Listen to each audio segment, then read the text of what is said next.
దయచేసి ప్రార్థనా సేవని తక్కువ అంచనా వేయొద్దు.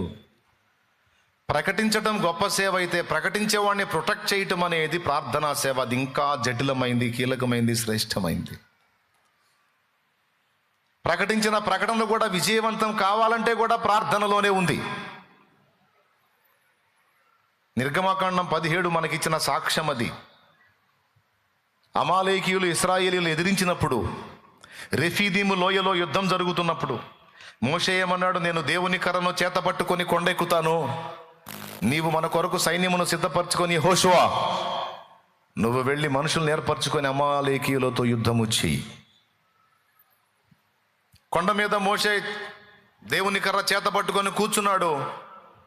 కొండ కింద యెహోషువా సైన్యాన్ని పెట్టుకొని అమాలేకీయులతో పోరాడుతున్నాడు. ఒకడు పోరాడుతున్నాడు, ఒకడేమో ప్రార్థన చేస్తున్నాడు. అవును, నాకు అర్థం కాదు, కొండ ఎందుకు ఎక్కాలి?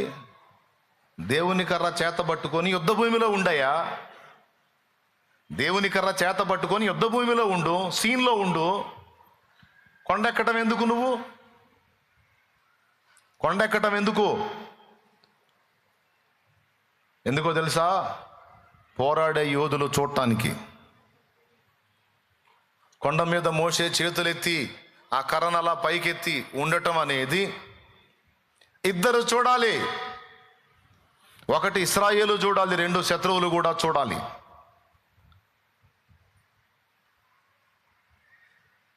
ఇశ్రాయేలు చూసినప్పుడల్లా ధైర్యం వచ్చింది మోషేని. అదిగో మన పక్షంగా మన నాయకుడు ప్రార్థన చేస్తున్నాడు, జయం మనదే, అదిగో మన కొరకు చేతులు ఎత్తబడి ఉన్నాయి, అదిగో మన కొరకు చేతులు ఎత్తబడి ఉన్నాయి, అదిగో మన కొరకు మోషే చేతులు ఎత్తున్నాడు, మోషే చేతులు ఎత్తున్నాడు, జయం మనదే. ఇశ్రాయేలీయులారా వెనకడుగు వేయకుండా పోరాడండి. మోషే చేతులు ఎత్తుట ఇశ్రాయేలుకు ధైర్యానికి కారణమైతే అమాలేకీయుల భయానికి అదే కారణమైంది.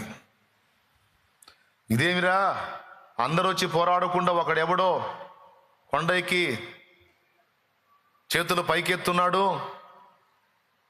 అతనికి మళ్ళా సపోర్ట్గా ఇంకొక ఇద్దరు నిలబడ్డారు, మొత్తానికి అక్కడేదో జరుగుతుంది. అది ఫోటో చూడండి, కొండ మీద మోషే కనపడుతున్నాడు, కొండ కింద యుద్ధం జరుగుతుంది. అవునా? ప్రార్థనా పరులంటే మన శత్రువుకి భయం, ప్రసంగికులంటే వాడికి భయం ఉండదు,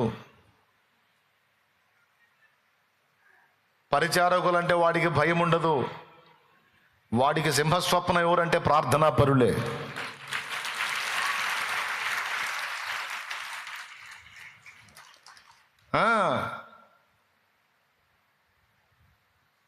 మోషే కొండ మీదకి ఎక్కి చేతులు ఎత్తడం చూడాలి వాళ్ళందరూ. వాళ్ళలో విశ్వాసం ఏర్పడాలి, అప్పుడే దేవుని శక్తి వాళ్ళలో పనిచేస్తుంది. దేవుని శక్తి వాళ్ళ మీదకి దిగి రావాలంటే వాళ్ళలో ముందేం కావాలి? విశ్వాసం కావాలి. ఆ విశ్వాసం ఎలా ఏర్పరచాలి? కొండెక్కి దేవుని కర్ర చేత పట్టుకొని కనపడ్డాడు, అప్పుడు వాళ్ళకి విశ్వాసం కలిగింది. ఎప్పుడైతే వాళ్ళలో విశ్వాసం కలిగిందో దేవుని శక్తి వాళ్ళలో పనిచేసింది. ఎప్పుడైతే ఆ శక్తి పనిచేసిందో వాళ్ళు శత్రువుల్ని గెలిచారు. లేకపోతే యెహోషువ ఎంత పనుడైనా ఓటమి తప్పదు. ఏమైనా అర్థమైందా మీకు? ఇప్పుడు విజయ రహస్యం ఎక్కడుందో చెప్పండి. అది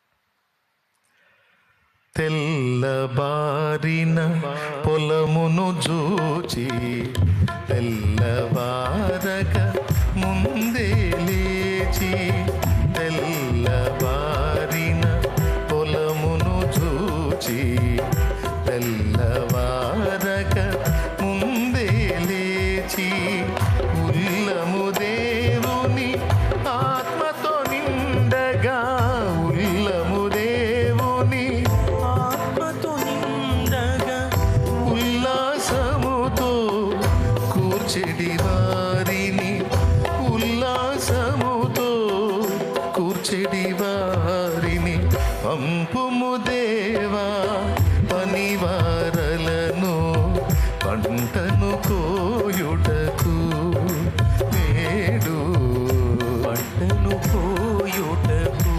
పంటను కోసే పనివాళ్ళెవరు? పంటను కోసే పనివాళ్ళెవరు? ఓన్లీ ప్రసంగికులా, ప్రార్థనా పరులు కూడానా?